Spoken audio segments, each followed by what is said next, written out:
The country's trade deficit amounted to $184.3 million, more than doubling from the $84.6 million that was recorded in February 2024, while imports declined to $719 million. Exports during the month also dropped to $535 million. South Africa, United Arab Emirates, and China accounted for around 79% of the total export value.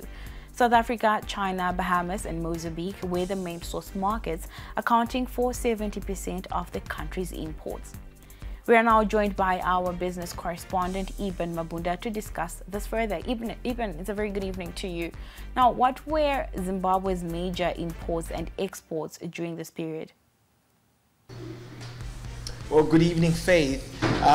What we're seeing is that on the imports front, we're mainly seeing the importation of industrial equipment as well as cereals. But one of the key components, of course, is fuel imports, your diesel, petrol, as well as various other imports, mainly, of course, from South Africa and other destinations. On the exports front, this is where Zimbabwe's exports are dominated by gold exports, nickel mates, which would translate to platinum group metals. You've also got nickel in that bracket, chrome, and of course tobacco, the yellow leaf, one of the significant foreign currency earners for Zimbabwe, headed of course for South Africa, the United Arab Emirates, as well as China. Now, even one would want to understand what's the significance of these movements.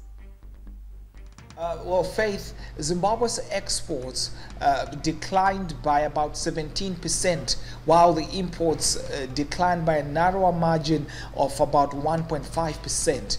But by and large, this is reflective of the trend that's been witnessed in Zimbabwe for several years on end. According to Zimstat, between 2020 and 2023, there was a cumulative trade deficit of about 6.5 to 6.8 billion United States dollars. Now, what this does is that it has a tendency of exerting pressure on the domestic currency, and so one of the ways of fixing that, of course, is by means of increasing production within Zimbabwe's quarters, so that the affinity to import is somewhat curtailed and somewhat restricted. But as it stands, this will obviously put pressure on the new currency, the ZiG, and there may be need to come up with measures to see how that can be addressed to fortify Zimbabwe's new currency, the ZiG. Konapo, ipapo pa ZTN Prime, DSTV channel 294,